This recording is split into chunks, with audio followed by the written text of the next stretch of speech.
Throughout her life, Queen Victoria had a significant amount of tragedy and upset.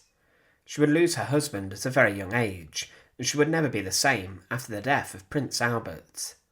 Victoria spent the rest of her life wearing black after Albert's death at the age of 42, and she would be in mourning her whole life. She wished her husband would be there by her side throughout her long reign, but this was not the case. It was inside of Windsor Castle that Prince Albert took his last breath, and he throughout his life had suffered greatly from ill health. Doctors at the time stated that it was typhoid fever that killed the prince consort, but he was not a very well man, even when he married Queen Victoria.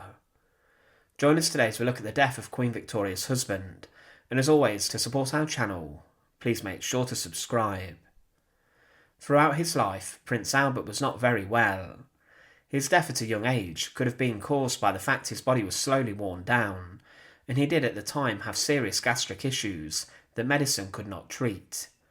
But he was a man who worked incredibly hard throughout his life and time as a consort, and he would work long into the evenings to help Victoria govern and rule. Life with the Queen would cause Albert even more stress, and she believed that he was a hypochondriac who was regularly complaining of being ill, but his bouts of poor health would get him down. As a child, Albert suffered from many colds that would linger and would affect his lungs and his speech, and a German soldier would say how whilst doing exercise he got tired very quickly and often looked on the verge of collapse. But this specific doctor also documented Albert's chronic stomach issues, and when he was a teenager he said that Albert was not physically strong and that his tiredness was also very apparent.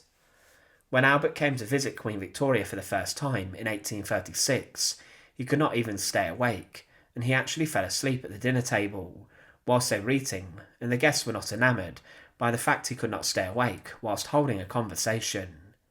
He would as a child also have problems with toothache, inflamed gums and sore throats, and he also suffered with bouts of dizziness and would often faint. He also got rather seasick, and doctors were worried that his ability to combat illness and disease was so poor that any measly illness that was going round in the 19th century would finish him off. His doctor would say that, if Albert ever falls sick of a low fever, then you will lose him. These words were ominous, as the prince from a young age moaned about his ability to walk, and also he suffered with rheumatism. His life with Victoria would not help his problems, as the Queen was a woman who was impervious to the cold, and she was known for this. Her royal palaces, even in winter, were often freezing cold, and she was a lot hardier than her husband was. Victoria would demand a constant stream of fresh air to come into the palaces, meaning that it was often very drafty, and this was not good for Albert's health. He did complain about this, and he was forced to sit in the cold rooms of the large palaces, and he would be awake early in the morning, wrapped in a rug to try and keep warm. He did not like the cold, and this was no good for his health, and he was often walking around the palaces in a large coat, and he also wore a wig for his balding hair, as he wanted to keep his head warm. But he continued to experience stomach problems, and Victoria would notice this, and Albert claimed he had been born with chronic stomach issues. He believed that it would be this which would eventually kill him, but he would eat his meals very quickly and also rush his food, meaning he bloated often and would also have indigestion. In his 30s he did grow larger, and he became more depressed, but his life was devoted entirely to his wife, who was a queen.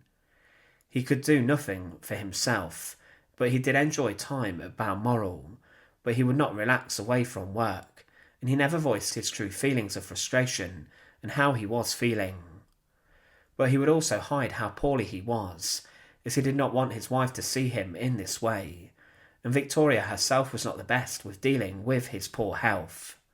Victoria would dismiss lots of his bouts of illness, and Albert would get a lot of the Queen's sharper side, especially when she suffered with postnatal depression, and they would argue quite a bit. Albert was a man who worried about his family, and the stress of government did not help, and he also had bouts of insomnia, and he would, in 1853, contract measles. He caught this from one of his children, and was for some time very ill. This may have caused inflammation of the brain, but across Britain at the time, There was some hostility towards a consort. Britain was involved in the Crimean War, and many across the nation suspected that he was a Russian spy, which added to more stress to Albert's life, as Albert was more than aware of these accusations. But he continued to contract serious illnesses, which were brought on by the amount of work he was doing. He claimed that I never remember having so much work as I have had lately, and he was worn out by the business he was having to do. Victoria just told him to get on with it, but Albert said he was very different to his wife, and he was much more placid. In the 1850s, he was still suffering with stomach cramps, and as 1861 came around, he was very depressed and was very down. He contemplated that his death was coming, but he believed that he had typhoid fever and that his symptoms matched up with this. Today it's possible that Albert would have been diagnosed with Crohn's disease, and there was some suggestion at the time he was also suffering from tuberculosis, which had caused problems with his stomach. Crohn's symptoms can be made worse through stress, and in 1861 Albert was at his wit's end. Victoria's mother had died, and Victoria was grief-stricken. There were many pieces of gossip about his son, the heir, and his antics involving many other women. His cousin also died, which added to his problems, and at the time Crohn's was not well known, and there were no treatments or ailments to make this better. But it would be in December 1861 when things went very wrong. William Jenner, the royal doctor, on the 9th of December would diagnose him with typhoid fever, as Albert was very ill, but within 5 days the prince consort would be dead. He was inside of the Blue Room at Windsor Castle when he died, and alongside him were his wife, Queen Victoria, and 5 of their children. He was just at the time 42, and in his final moments his fever got very intense, and his hands and face went darker. The doctors also said there were spots on his abdomen, and his final days were incredibly tough, and Albert suffered greatly. He would be sick a lot and was very delirious, and in the days before his death he got very breathless.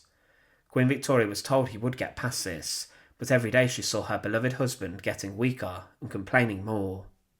Many had said for some time that the prince did not look well, and that he was very ill. He would continue to work until it was impossible for him to do so, but the public sentiment following his death changed, and there was a huge amount of sympathy for the monarchy with Albert's death. Victoria would never be the same, and she would spend the rest of her life in mourning for her husband, and the rooms that he frequented inside the palace were left as they were.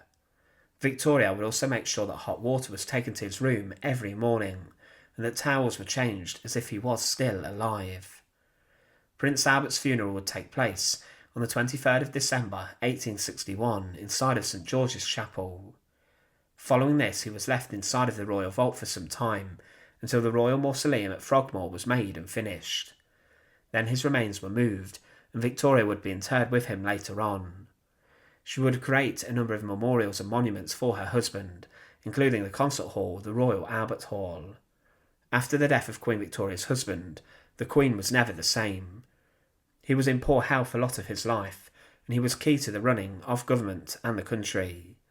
Albert was a charitable man who wanted to change education across the country, but he was a consort for the woman who at the time would become the longest reigning British monarch. He was well suited to this job, but his health did suffer, with him dying very early at the age of 42. Thanks for watching. To support our channel, please make sure to subscribe, and once again, thank you so much for watching.